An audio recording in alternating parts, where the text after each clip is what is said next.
I was at the library like I have been, uploading videos and just tending to business so I can have a degree of separation between my private and public life. And I also like to observe. And so I'm finishing up and I look over and there's a very little boy sitting next to me in the next computer.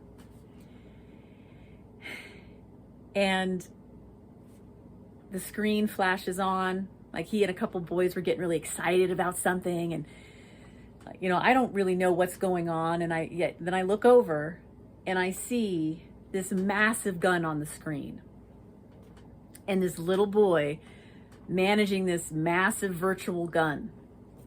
And I kind of sit back and I'm watching like, what's going on over there? And he's just blowing people away and people dying. And it wasn't a real big bloody mess. It was very simple graphics. But I watched for some time and I just like, wow, this was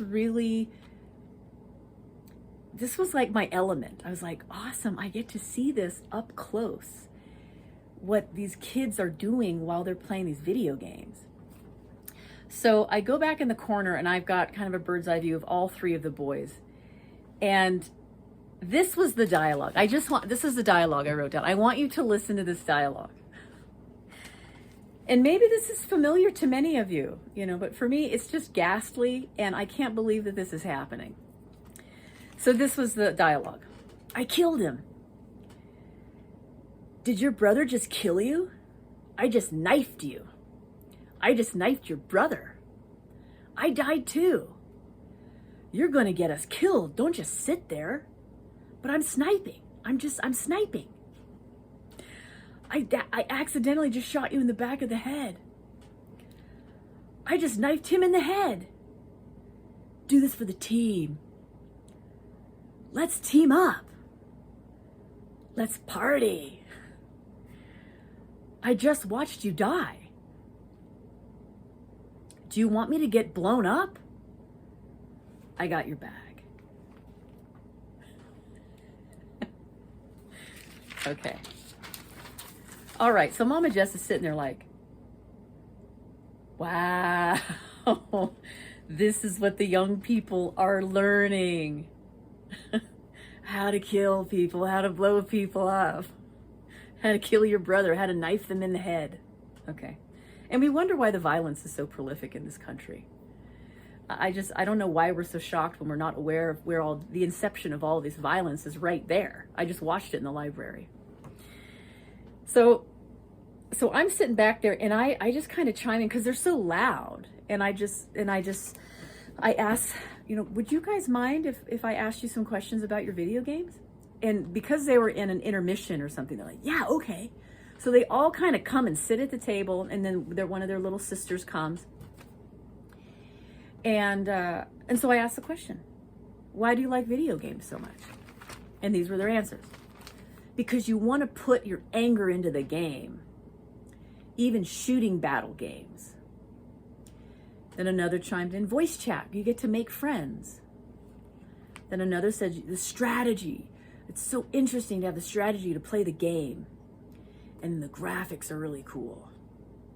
And then the final statement was, you get to live in a different world.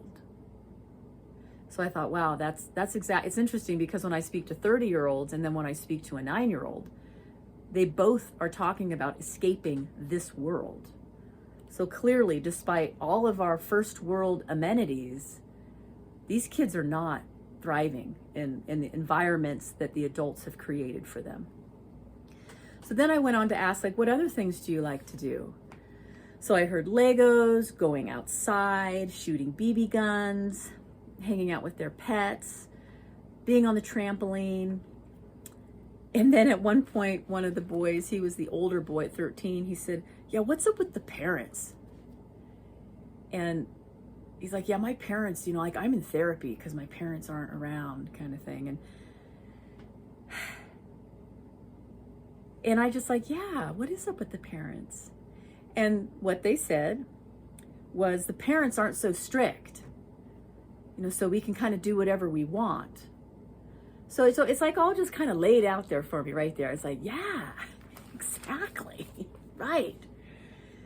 Then what was so interesting is these kids were like desperate to talk. And so I just kind of sat back and let them go and just race through their thoughts, and their minds were darting around, and they would kind of like run back to their computer and then come back, and they were just kind of like manic, eyes just everywhere and interrupting each other and just like doggy piling the conversation. And so then the young boys, one boy went and sat back at his game. You could tell he was like kind of frantic, like he needs to get back to his games. But then the other boy, because I was like, well, these games are pretty violent, you know, like he's like, no, it's not, these aren't that bad at all. You should see this one. They were adamant, like, come on, check it out. So I go over to this other computer. They're pulling up this game, Far Cry 6, and pulling up all these images, video footage.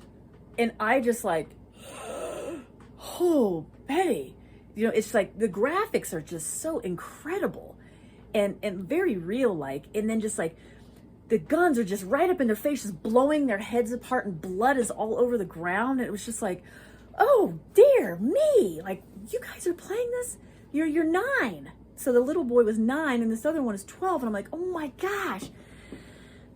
And they're like, no, but check it out. Check out the graphics. It's not that bad. You know, and the alligator will come and eat people and eat the leftover body parts. And, you know, I just like, what is going on? Then they begin to talk about the bullying at their school, the indecent clothing of the young girls in elementary school, that they're so indecent they can see their private parts. I mean, I was just getting an earful, just like, I can't, you know, I'm not like I can't believe it. I know it, but to hear it right from their mouth, it's like everything I've been sensing has been so attuned. And then they pulled up some stuff online. It was a spoof on a very popular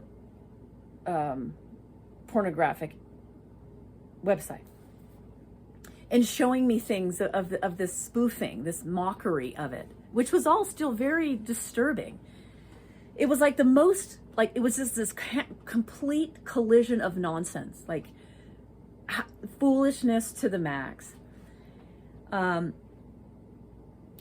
then of course the P word comes up, and then the 12-year-old is like, no, look at this, watch. Because I was like, aren't there filters on this stuff? How can you guys just pull this up in the library? And they're like, no, watch this. So he enters PORN into the computer on YouTube, and up comes all of the most disgusting images of women I've ever seen in my life.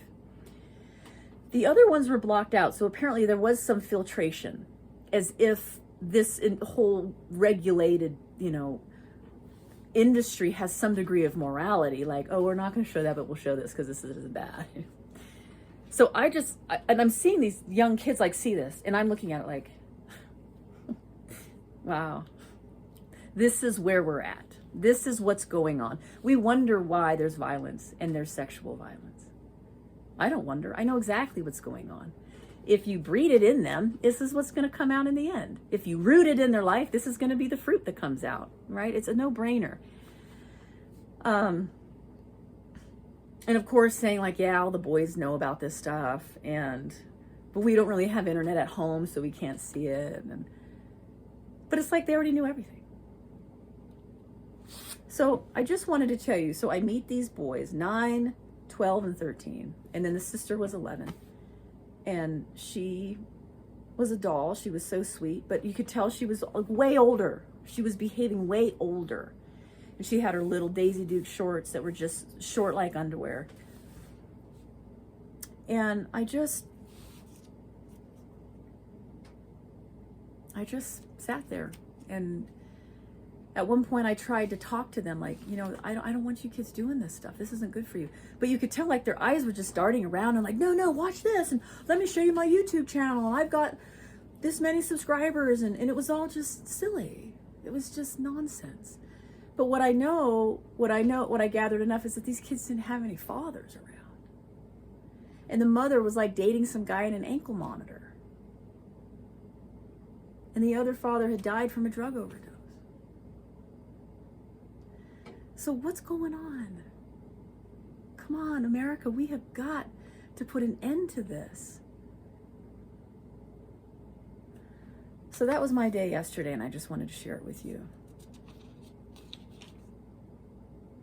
I'm just going to keep doing what I'm doing here. I care about these kids. I'm going to make my whole life one of solutions for them. And I hope that you join me.